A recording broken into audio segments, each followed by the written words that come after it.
In an excursion like this, we have lots of people who would not necessarily ever come to a Kryon seminar. And without studying what I've said or what's happened, perhaps you don't realize this whole idea of the shift, the idea of what's going on the planet right now, is not New Age. I didn't make this up. This is history, and what makes this so profound is that the ones who gave us the prophecies were the ancients, not the ones that you got when you were growing up. None of what the ancients have said you will find in Scripture, which we call the Holy Bible, or Nostradamus, or any of the modern day prophets. It's just not there.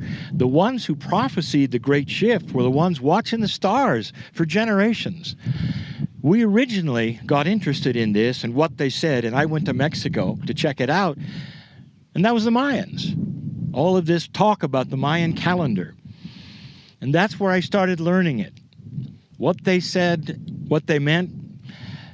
And my journey took me to talk to the elders of the Lakota, who had the same doggone prophecy.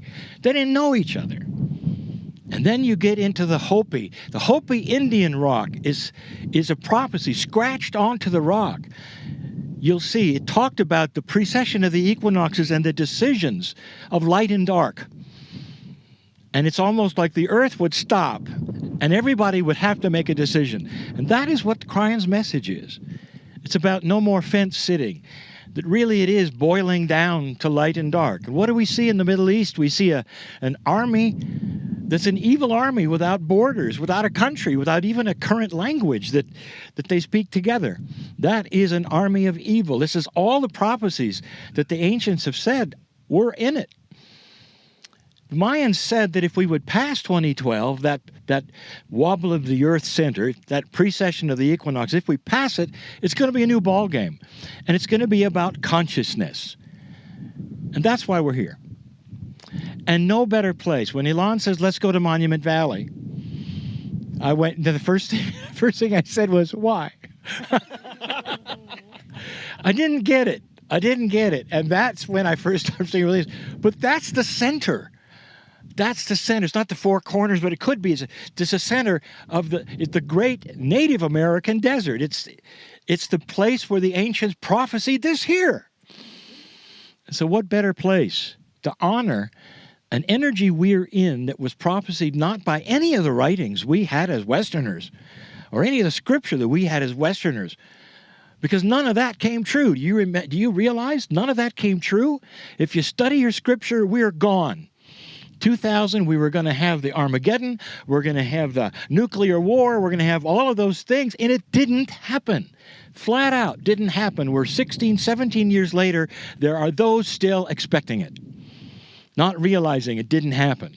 You know, because they read it, it had to happen. It didn't. And now we're on to something brand new. And the ones who, if you want to take a look at what's going to happen and what has been said, you look at the ancients. They're the ones who has prophesied this. That's why I'm sitting here. Hardly is it New Age. It's about as old as it gets. And so that's why Kryon is here giving these messages, to rekindle us to the things of the past and to make it make sense to us, not some highfalutin thing that's in the clouds, but practical things, because we have to go back to work. And so that's why we're here. The channels are short, and they're always ones of celebration. They always honor where they are and the human being. I've never been here. I get excited just looking at all this stuff. I get excited that it belongs to the Navajo. I get excited that I can look at it and it's in peace. Let's begin.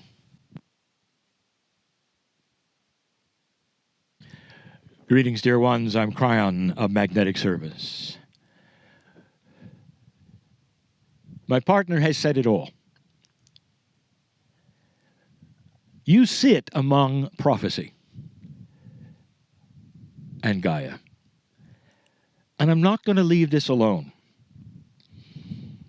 I want to make you understand the alliance a consciousness that is so much higher than what most who listen to this have.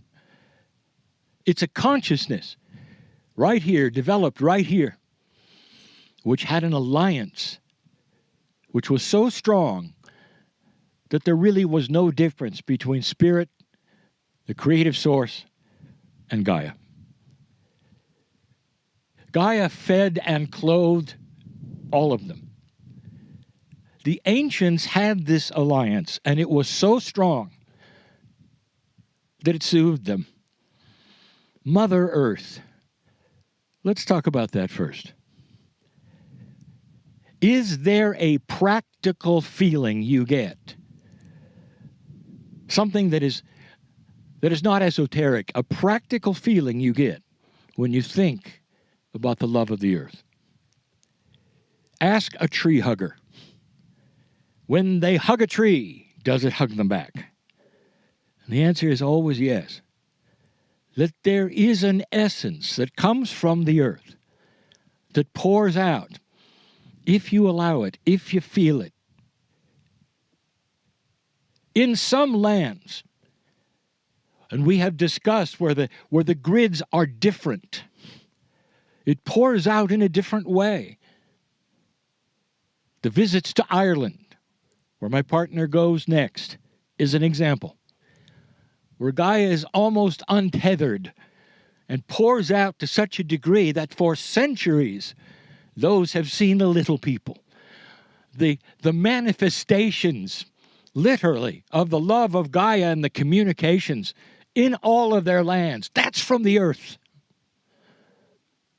And here, in this desert, it's different. It's a quiet, beautiful, serene love that pours from the planet in its quietness. And those who would sit and ponder it can feel it. Make it practical. When you think about Gaia and you think about what is the earth's relationship to me, if you do that, expect results. You might find a partner, even in your backyard, that you don't expect. This is the alliance that has been lost. The rekindling of this is the invitation to make your life complete, more complete spiritual, in a way that perhaps you hadn't thought of before. The Western world often sits and meditates. Direct connection to the source, whatever, to spirit, to God, bypassing the earth completely. Not understanding that it is sitting there as a partner, ready to enhance the relationship between that which is you and that which is God. What kind of an alliance? It's almost supernatural. It is supernatural. Define supernatural. That is above what you think is normal. And that's because Westerners don't have necessarily the consciousness of the indigenous. The indigenous were so allied with the planet, so connected, that when they had needs and they did ceremonies of alliance, which you might have called rain dances, these ceremonies allied themselves with the planet in such a way that when they needed food, dear ones, let me tell you something. Even the elders have forgotten some of these things because they're old, 300 years ago or more. When they needed food, sometimes the buffalo or others would literally wander into the camp as if on cue. And every single part of the animal would be used and honored. Ceremony would happen because Gaia provided. The animals had an alliance with Gaia, and the indigenous with Gaia, they're connected. It's why sometimes you'll see the animals in the wild and you cannot decide what you're looking at. Is it Gaia? Is it an animal? Because they're all allied together. That's an alliance. That's what we're talking about. Oh, there's more. Talking about Gaia supporting humanity. Even today, you don't think about it. And you say, well, that was then, not now. We have our food packaged and delivered. And sometimes it's good. But what about then? And what about now that still exists, that you don't ever think of? If you take a child to the forest and the waterfalls, the children will sense that there's something special. You see, the air is fresher. They'll, in their mind, have a perception. Going to the forest is a place that's fresher and good. They'll want to go again and again and again, not realizing they have no concept of photosynthesis. The trees are pouring out the purest oxygen you'll ever have. The waterfalls are supplying the negative ionization for the personalities to feel better. Do you realize that as you breathe in, the next breath, that's Gaia, designed to give you oxygen, designed to absorb that which you exhale. If there isn't a partnership, that's what else? What would you say that is? What would you say that is? That's an alliance.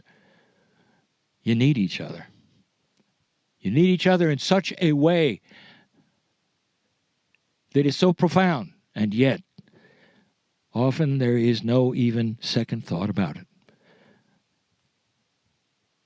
I invite anyone who's listening to have a small ceremony, perhaps daily. Lasts only 30 seconds. Maybe it's when you get up. Maybe it's when you go to bed, which would be appropriate. This is thank you, Gaia, for the partnership. I may not have my feet in the dirt, but I know who you are. Bless this day as the partnership we have together.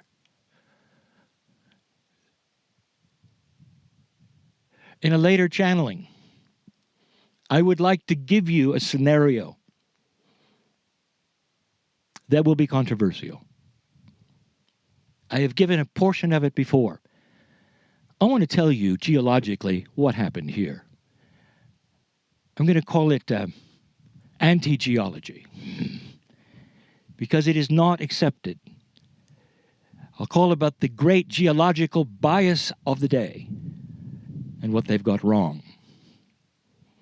Because there is a magnificent thing that has happened here to create all of this in a time frame that no one expects. And the land just yells with it. It says, yes, yes. And when I tell you, many of you will look again with a different eye. That's coming up. But for now, so it is.